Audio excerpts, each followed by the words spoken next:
Muchísimas gracias, Ángel. Siempre un placer estar aquí entre amigos y por eso le doy las gracias a la Fundación Instituto Roche por darme esa oportunidad de pasar este tiempo con ustedes y haber podido hacer este informe también con grandes profesionales de la psiquiatría y de la salud mental. ¿No? Estaba escuchando la charla anterior sobre el ejercicio y decía, bueno, porque qué dos grandes pilares, ¿no?, del bienestar actual, el ejercicio físico, la salud física y la salud mental.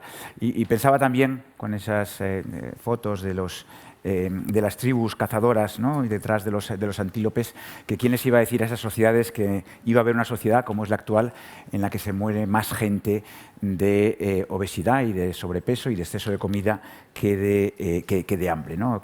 A dónde hemos llegado. Y además esa enorme relación, naturalmente, que se ha hecho, ¿no?, se ha mencionado, aunque sea brevemente, sobre la importancia que tiene una sobre otra, ¿no?, y la motivación, el esfuerzo, el querer llegar, ¿no?, y la voluntad en cuanto al ejercicio y la salud mental. Me corresponde hablar desde psiquiatría de precisión, del diagnóstico y del tratamiento personalizado.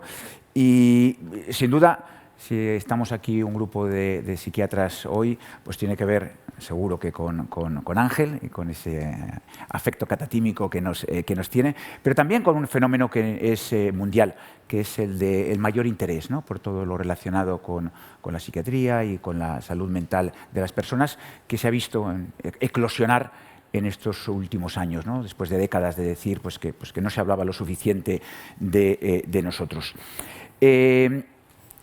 Y esa es la definición que tiene la Organización Mundial de la Salud sobre salud mental. Es una definición terriblemente ambiciosa, ese estado completo de bienestar a todos los niveles, que probablemente tenga mucho que ver con esa avalancha de lo siguiente que aparece ahí, ¿no?, de problemas de salud mental. Y la realidad es que se habla muchísimo más hoy de psiquiatría y salud mental en el mundo que se hablaba hace 5 años, que se hablaba hace 20 años.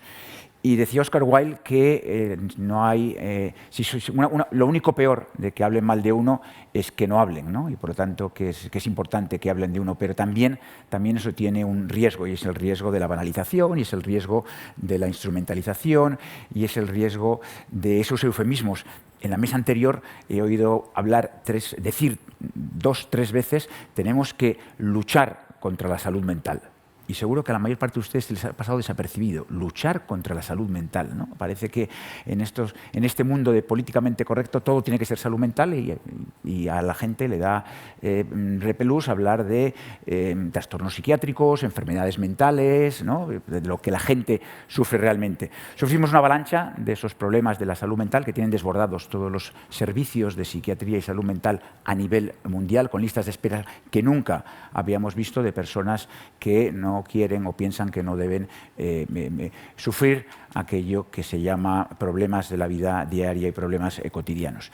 ¿A qué nos dedicamos los psiquiatras? Pues a ese último aspecto, el de los trastornos mentales, de aquellas enfermedades, aquellos trastornos que realmente producen una discapacidad, que producen un impacto en el funcionamiento de la persona y que están bien definidos en cuanto a diagnósticos, en cuanto a pronóstico y en cuanto a evidencia de tratamientos farmacológicos y no farmacológicos. Patologías muy prevalentes, cuando digo patologías hablo de trastornos mentales definidos según los criterios diagnósticos que afectan aproximadamente a 1 de cada 5 de ustedes, a 1 de cada 5 europeos o personas en el mundo a lo largo de la vida, que tiene una característica que es probablemente diferencial de la mayor parte o de la inmensa mayoría de las especialidades médicas, naturalmente con excepciones como puede ser la pediatría, pero que es la edad de inicio de estas patologías, la edad de inicio de los trastornos mentales en su conjunto, teniendo en cuenta las que empiezan en la infancia, discapacidad intelectual, autismo, trastornos de desarrollo, pero también las que no, bipolar, esquizofrenia, depresión, trastorno compulsivo, etc., es de 14,5 años. Las más frecuentes, la ansiedad, la depresión, otros trastornos afectivos y los trastornos del sueño. Los que son problemas de salud mental son naturalmente muchísimo más frecuentes y probablemente ahí sí afecten al 100% de la población en algún momento de la vida. Y esta creciente sensibilización, pues yo creo que uno de los aspectos positivos que tiene, desde luego, es que yo creo que está rompiendo tabús y reduciendo parte de ese estigma que ha tenido siempre la psiquiatría y que ha tenido siempre los trastornos mentales. Esperemos también que se traduzca en un mayor apoyo e inversión en todo lo que tiene que ver con la investigación y en lo que tiene que ver, en este caso, con la investigación en psiquiatría de precisión. Que, por cierto, cuando hablo de psiquiatría de precisión, tengo que decir que uno de los ponentes discutidores de la mesa de hoy, que es Eduard Vieta, fue la primera persona en el mundo que publicó un artículo con el nombre de psiquiatría de precisión. Y la psiquiatría de precisión es más difícil que otras disciplinas médicas, cardiología de precisión, oncología de precisión, reumatología de precisión, etcétera, etcétera. Pues probablemente en base a la heterogeneidad y complejidad de los trastornos mentales así sea, ¿no? Y esa enorme heterogeneidad que vemos en personas que cumplen con un mismo trastorno mental y que pueden tener múltiples etiofisiopatologías y que se traduce también, ¿no?, en los estudios genéticos de los que nos hablaba Ángel Carracedo, donde son enfermedades muy complejas, muy polimorfas, con cientos, si no miles de SNPs, que cada uno aporta un pequeño incremento del riesgo, y con toda esa interacción genético-ambiental y epigenética, pues hace probablemente que haya una mayor complejidad. Podemos tener un diagnóstico, el que sea, depresión por déficit de dopamina en una persona con Parkinson, o porque ha tomado reserpina y tiene una deplección de monoaminas, o porque tiene una enorme carga genética, ¿no? Entonces, a ese diagnóstico de depresión u otros trastornos mentales se puede llegar por muy diversas vías. Lo mismo sucede con los síntomas.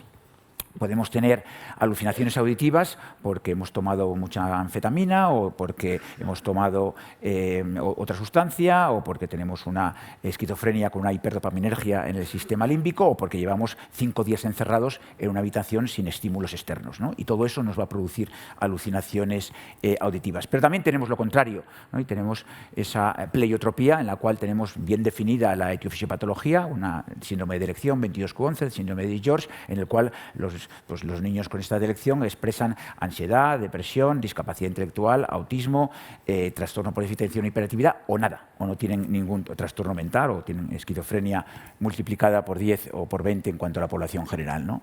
Lo que sí es cierto es que los avances recientes en ómicas, en biología molecular, en biomarcadores y herramientas digitales nos están permitiendo, y hay muchísimos ejemplos, vamos a hablar aquí a discutir sobre ellos, caracterizar con una mayor y mejor precisión estos trastornos mentales. Y esto nos permite, pues, personalizar y mejorar la predicción, prevención, diagnóstico, tratamiento y seguimiento de estos pacientes. La psiquiatría siempre se ha orientado hacia la individualización, ¿no?, de los tratamientos y de las recomendaciones que hacemos. Tenemos en esta mesa expertos mundiales en trastorno bipolar, en esquizofrenia, en autismo, y saben perfectamente, pues, que a una persona con depresión, pues, no se le va a dar el mismo tratamiento, un antidepresivo, un inhibidor selectivo de la recaptación de serotonina, por ejemplo, si tiene riesgo de que sea un trastorno bipolar, frente a si no tiene riesgo de trastorno bipolar. Y a un niño con autismo, pues, no se le va a dar una risperidona si no es para tratar un síntoma como la agitación o la impulsividad, ¿no?, que puede perjudicar el rendimiento cognitivo, o dar una benzodiazepina que en un niño puede tener el efecto paradójico de ponerle más nervioso, y a otro calmarle y sedarle y permitir tener un sueño placentero, ¿no? Todo eso con los descubrimientos, con los estudios que se han hecho estos últimos años, nos ha llevado a una psiquiatría todavía más de precisión, donde somos capaces de mejorar la predicción del curso, del diagnóstico, y adaptar las intervenciones terapéuticas a la persona, ¿no? Ya tendremos oportunidad de hablar de ello. Y esta es mi última diapositiva, ¿no?, compleja, pero creo que resume un poco lo que son los últimos avances y que aparece en el report. Detección temprana y diagnóstico, con aplicación de las ciencias ómicas, y la importante que es ese mito que existe, que la psiquiatría no ha avanzado tanto en estos últimos años o décadas como otras especialidades médicas, yo creo que se derrumba solo con la aplicación de las ciencias ómicas o identificación de CNVs. Cuando yo estudiaba medicina, éramos capaces de identificar un 1% de las causas etiológicas de las discapacidades intelectuales. X frágil, cromosomopatías, poco más, ¿no? A día de hoy, y con Ángel hemos tenido oportunidad de publicar con esto, y Mara Parellada y otras personas, la rentabilidad diagnóstica de pruebas genéticas en niños con discapacidad intelectual y autismo, con esa comorbilidad, excede con mucho el 30% o llega hasta al 40%. Eso es una rentabilidad diagnóstica impensable en muchas áreas de la medicina y que comparamos el 1% de hace muy poquito con el 30-40%. O sea, esa revolución genética que tenemos que ser capaces también de llevar a nuestros hospitales y de que nuestros clínicos, cuando tenemos un paciente con esquizofrenia ingresado en la planta de psiquiatría y tiene fiebre, viene el internista y le pide 1 millón de pruebas, estoy exagerando, pero le pide la Borrelia burgdorferi, el HIV, tal, que tiene una rentabilidad diagnóstica del 0,1 o 0,01%, ¿no? ¿Qué pasa? Que los profesionales de la salud mental no estamos pidiendo pruebas que tienen una rentabilidad diagnóstica del 10, 20, 30, 40%. Es algo absolutamente impensable, pero que realmente tenemos que ser capaces, con esfuerzos como el que estamos haciendo aquí hoy, con reports como el que tenemos aquí, para que los clínicos que se dedican a la salud mental de este país sepan que tienen herramientas que son muy coste eficientes y que pueden ayudar a llegar a un diagnóstico y, por tanto, a un mejor abordaje de las personas que están tratando. ¿Cuántas, decía antes el síndrome de Digeorge 2211, cuántas personas con ese síndrome no habrán sido tratadas con esquizofrenia en unidades de hospitalización? Enfoques transdiagnósticos, ir más allá del diagnóstico, ¿no? Síntomas en distintos diagnósticos, neuroimagen avanzada, que estamos también trabajando en ello, y herramientas tecnológicas. Dentro de la personalización del tratamiento, hemos oído hablar de las intervenciones en el estilo de vida, que para nosotros son tan importantes. Tratamientos farmacológicos, seguro que Eduard nos cuenta alguna de sus últimas patentes, ¿no? en este sentido, de cuándo aplicar en función del riesgo que se tenga de un trastorno afectivo unipolar o bipolar, un tratamiento u otro. Tratamientos no farmacológicos innovadores, ahora con la estimulación magnética transcraneal, la neuromodulación, la estimulación cerebral profunda, tecnologías digitales, etcétera, que cada vez utilizamos más en psiquiatría en casos concretos. Modelos computacionales y luego fármacos inteligentes, ¿no? Vamos antes de la dificultad de que que estos datos lleguen a la historia clínica. Hay la posibilidad de que conocer que en el momento en que un paciente tome un antipsicótico y ese antipsicótico llegue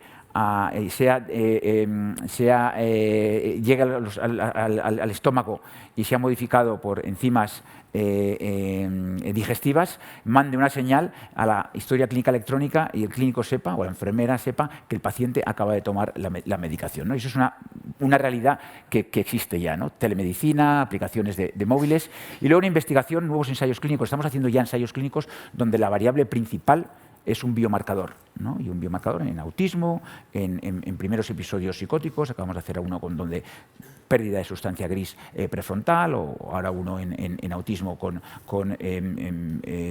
biomarcadores que tienen que ver con potenciales evocados, neurofisiología, etcétera. Y por último, la predicción y prevención, no solo el tratamiento, no solo la modificación del curso, sino también saber qué personas están en una situación mayor de riesgo para poder hacer prevención primaria de tipo selectivo en este conjunto de poblaciones. Y ahí tenemos el riesgo poligénico o las unidades que ya se están utilizando, y una de las unidades que en el mes de marzo, en abril, se moverá del Gregorio Marañón a La Paz, es un programa pionero que se llama Genética y Salud Mental, donde cualquier persona con un diagnóstico genético que está en situación o tiene un trastorno mental o está en situación de riesgo por el hecho de tener esa alteración genética, de tener un trastorno mental en el futuro, décadas más tarde, pues se hacen mecanismos, intervenciones preventivas para que eso no suceda. Con lo cual, esto no es la psiquiatría de precisión, la psiquiatría personalizada y